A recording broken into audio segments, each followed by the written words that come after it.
होते, लेकिन जो टेक्निक आज मैं आपको बताऊंगी उससे आप बनाएंगे तो आपके किचन की अलग ही लुक आएगी और बहुत खूबसूरत लगेंगे। तो चलें इसको बनाना स्टार्ट करते हैं। सबसे पहले आपने जो है मोल्ड को प्रेप कर लेना है। मोल्ड्स को कैसे प्रेप करते हैं ये मैं बहुत बार बता चुकी हूँ, लेकिन फिर भी मैं आज आप लोग को बता देती हूँ। हमें चाहिए ये मोल्ड रिलीजिंग स्प्रे। अगर आपके पास ये नहीं है तो आप वैसलीन का यूज भी कर सकते हैं। अब सबसे पहले हमने टेप से अपने मोल्ड को क्लीन कर लेना है। इस तरह क्लीन करने से क्या होगा कि अगर आपके मोल्ड में कोई भी डस्ट वगैरह होगी तो वो टेप के जरिए रिमूव हो जाएगी और जब आप रेजिन पोर करेंगे तो वो उसके अंदर मिक्स नहीं होगी। अब मैं यूज करूंगी ये मोल्ड रिलीजिंग स्प्रे। अगर आपके पास नहीं है तो आप वैसलीन भी यूज कर सकते हैं। जब हम मोल्ड की इस तरह प्रिपरेशन करते हैं तो बहुत कम चांसेस होते हैं कि हमारा मोल्ड जल्दी खराब हो जाए। मैंने बहुत कम क्वांटिटी ली है वैसलीन की और उसे मैं इस तरह से मोल्ड पे लगा दूंगी। इस तरह करने से क्या होगा कि आपकी रेजिन आपके मोल्ड के साथ स्टिक नहीं होगी और आपको डीमोल्डिंग करने में भी कोई प्रॉब्लम फेस नहीं करनी पड़ेगी। मैंने जिस भी मोल्ड में काम करना है मैं उसे इसी तरह प्रेप करूंगी। इन बेसिक स्टेप को अपनी नोटबुक में लिखना बिल्कुल मत भूलिएगा। आज मैं यूज करने वाली हूँ ये सिलिकॉन का कप। यूज आप प्लास्टिक कप भी कर सकते हैं, पेपर कप भी कर सकते हैं, पर इस कप को आप बार बार यूज कर सकते हैं। और जिसको भी प्लास्टिक कप की नोक बना के पोरिंग करने में प्रॉब्लम आती है तो वो ये सिलिकॉन कप से इजीली पोरिंग कर सकते हैं। ये कप आपको इजीली दराज पे मिल जाएगा। आज के वीडियो में मैं यूज करूंगी क्रिस्टल आर्ट की रेजिन। ये है पार्ट 1। मैं यूज करी हूँ 2:1 रेशो की रेजिन। 2:1 रेशो में क्या होता है कि आपने रेजिन का लेना होता है 2 रेशो और हार्डनर का लेना होता है 1 रेशो। जैसे कि यहाँ मैंने रेजिन का लिया है 4 टेबल स्पून, तो अब हार्डनर का मैं लूंगी 2 टेबल स्पून। यहाँ अगर 3:1 रेशो की रेजिन होती तो मैं 3 टेबल स्पून रेजिन लेती और 1 टेबल स्पून हार्डनर लेती। और अगर 1:1 रेशो की रेजिन होती तो मैं 1 टेबल स्पून रेजिन लेती और 1 टेबल स्पून ही हार्डनर लेती। इसलिए इस चीज में कंफ्यूज होने की बिल्कुल जरूरत नहीं है कि 2:1 रेशो की रेजिन क्या होती है, 1:1 रेशो की रेजिन क्या होती है। अगर फिर भी आपका कोई क्वेश्चन है तो आप कमेंट बॉक्स में मुझसे पूछ सकते हैं। अब हम रेजिन को आराम आराम से मिक्स कर लेंगे। ये मेरी बिल्कुल ओरिजिनल स्पीड है जिसपे मैं रेजिन को मिक्स कर रही हूँ। आपने भी सेम इसी स्टेप्स को फॉलो करके रेजिन को मिक्स करना है। जब हम कम क्वांटिटी की रेजिन को मिक्स करते हैं तो डेफिनेटली उसमें बबल्स आते ही आते हैं, इसलिए आपने परेशान नहीं होना। यहाँ देखें आप, मेरे भी बबल्स आए हैं रेजिन के अंदर,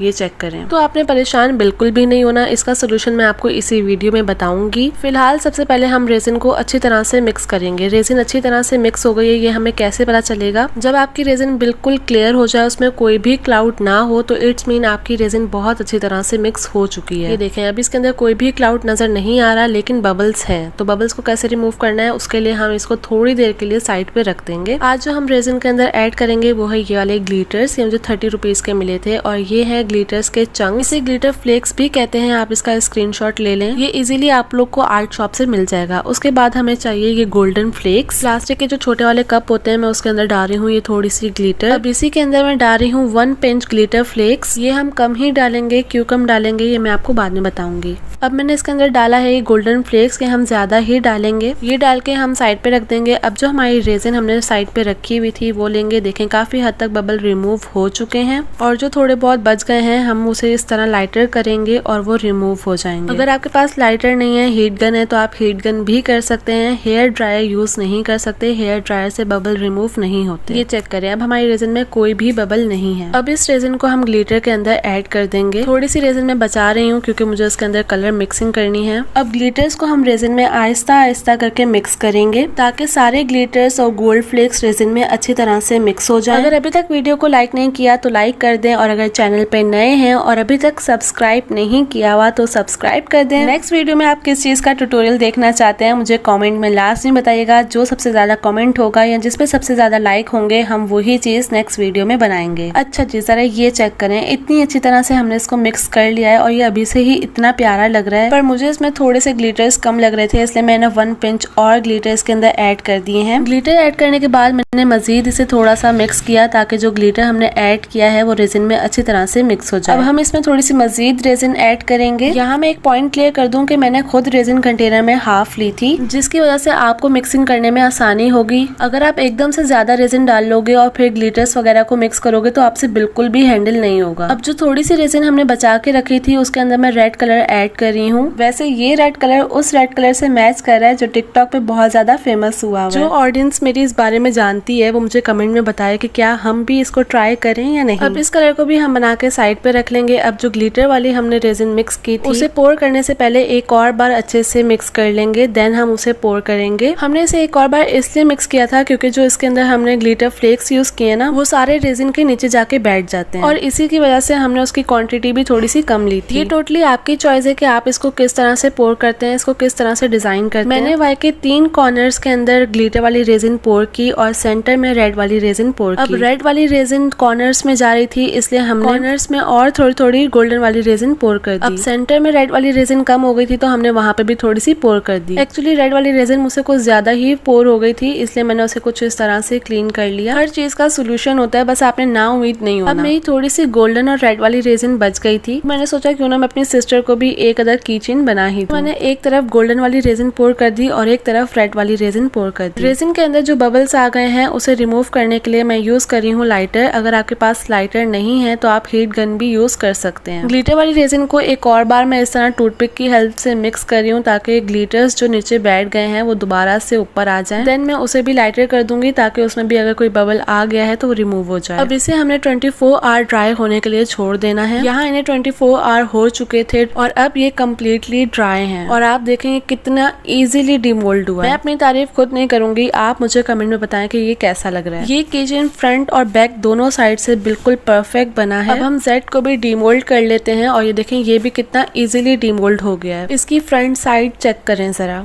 अब वाई को भी हम डिमोल्ड कर लेते हैं और ये भी बहुत इजीली डिमोल्ड हो गया है और इसकी फाइनल लुक कुछ इस तरह से है। आप सेम स्टेप्स को फॉलो करके ऐसे प्यारे प्यारे किचन्स बना सकते हैं। ये स्टोन्स मुझे कस्टमर ने सेंड किए थे, मुझे समझ नहीं आया था मैं उसे किस तरह से प्रिजर्व करूं और उन्होंने मुझे कहा था कि आपने किचन के अंदर इन्हें प्रिजर्व करना तो मैंने उन्हें कुछ इस तरह से इसे प्रिजर्व कर दिया। अच्छा, अगर आप सिंपली गोल्ड फ्लेक से किचन बनाते हैं ना तो वो इस तरह का बनता है, वो इतना शाइनी नहीं होता। और अभी जिस तरह हमने ग्लिटर्स मिक्स करके बनाया तो ये देखें आपके सामने उसके रिजल्ट्स हैं, कितना प्यारा लग रहा है। अब आपको अगर नजर आ रहा हो तो इस एक ही साइड पे कुछ शार्प साइड्स हैं तो हमने इस शार्प साइड्स को रिमूव करना है, जिसके लिए आपको चाहिए होगा कटर। अगर आपके पास कटर नहीं है तो आप इस तरह सीजर ले सकते हैं। सीजर को आपने इस तरह से हैंडल करना है जिस तरह से मैंने किया है और जैसे जैसे मैं इसकी शार्प साइड्स को रिमूव करी हूँ सेम आपने भी इसी तरह ही करना है। अगर आप बिगनर हैं और आपके पास कटर नहीं है तो ये टिप आपके लिए बेस्ट है क्योंकि इतना नीट कटर से भी कट नहीं हो पाता जितना नीट इस सीजर से हो जाता है। बस इन्हीं टिप्स एंड ट्रिक्स के लिए कहती हूँ कि मेरे चैनल को कर दें सब्सक्राइब और आज का ट्यूटोरियल कैसा लगा ये कमेंट में बताना बिल्कुल मत भूलिएगा। मैं सबके कमेंट्स पढ़ती हूँ और सबको रिप्लाई देने की भी पूरी कोशिश करती हूँ। और यहाँ बातों ही बातों में हमने इसके सारे शार्प साइड्स को रिमूव कर दिया। अब ये बिल्कुल परफेक्ट है। जो सिलिकॉन का कप हमने यूज किया था उसके अंदर थोड़ी सी रेजिन बच गई थी और ये देखें कितना इजीली वो रेजिन बाहर आ गया। और जो इसके अंदर छोटे छोटे चंक्स लगे हुए हैं मैं उसे इस तरह से रब करूंगी तो वो भी सारे देखें रिमूव हो गए हैं। और जो प्लास्टिक का कप हमने यूज किया था आप उसे इस तरह प्रेस करेंगे तो उसमें से भी इजीली रेजिन निकल आएगी और आप इसे दोबारा से रीयूज कर सकते हैं। अगर आप किचन्स के ऊपर नाम पेस्ट करना चाहते हैं तो आप इस तरह से स्टिकर शीट ले सकते हैं। इस स्टिकर शीट के बारे में मैं क्लास 1 में बहुत ज्यादा डिटेल से बता चुकी हूँ। अगर आपने वो वीडियो नहीं देखी तो वो जाके देख लें। विनाइल स्टिकर का बेहतरीन ऑल्टरनेट है ये स्टिकर शीट। आपने इस तरह से इसकी कटिंग करके इसको पेस्ट कर देना है। आप सिंपली इसके ऊपर एक फाइनल लेयर देंगे तो आपका जो व्हाइट पार्ट दिख रहा है वो भी गायब हो जाएगा। ये मेरी कस्टमर की डिमांड नहीं थी, बस मैंने आपको एग्जांपल देने के लिए इस तरह इसको पेस्ट करके दिखाया। अब किचन की कंप्लीट लुक देने के लिए हम लेंगे ये की रिंग। ये की रिंग्स मैंने कहाँ से लिए, कितने के लिए, तो आप ये वाली वीडियो देख लें, यहाँ आपको सारी गाइडेंस मिल जाएगी। जंप रिंग्स के 2 साइज होते हैं लेकिन आज किचन बनाने के लिए हम ये बड़ा वाला साइज यूज करेंगे। मैंने गलती से छोटे वाले साइज को मेंशन कर दिया। मैं इसके अंदर ड्रिल मशीन से होल कर रही हूँ और ये ड्रिल मशीन मैंने दराज से ऑर्डर की थी। अब जंप रिंग्स को हम कुछ इस तरह से ओपन कर लेंगे। अब जहाँ हमने होल किया है वहाँ हम इस जंप रिंग को एडजस्ट करेंगे, उसके अंदर हम की रिंग को डालेंगे, दूसरे होल की तरफ जंप रिंग को इस तरह से लेके जाएंगे और इसे हम टाइट कर देंगे। इस काम में हम हाथों का यूज भी कर सकते हैं। बस एक बात का ख्याल रखना है कि आपका जंप रिंग अच्छी तरह से टाइट हो। और बस बहुत इजीली हमने इसके अंदर की रिंग लगा लिया। अब सेम मैं इसी तरह सब में की रिंग लगा लूंगी। सबसे पहले हमने होल करना है। अगर आपके पास ड्रिल मशीन नहीं है, जो मोटी वाली सुई मिलती है ना, आप उसे गर्म करके करके उसे भी होल कर सकते हैं। और अगर आप चाहते हैं कि मैं आपको उसे होल करके दिखाऊं तो मुझे कमेंट में बता दीजिएगा, मैं एक वीडियो उस पे बना दूंगी। फिर आपने जंप रिंग को इस तरह एडजस्ट करना है, उसके अंदर की रिंग डालना है और उसे कुछ इस तरह से टाइट कर लेना है और बस हमारा की रिंग लग गया। इतना इजी था की चेन को बनाना। उम्मीद करती हूँ आप लोग को हर चीज डिटेल में समझ आ गई होगी। अगर नहीं आई तो कमेंट बॉक्स ओपन है, आप वहाँ मुझसे क्वेश्चन कर सकते हैं।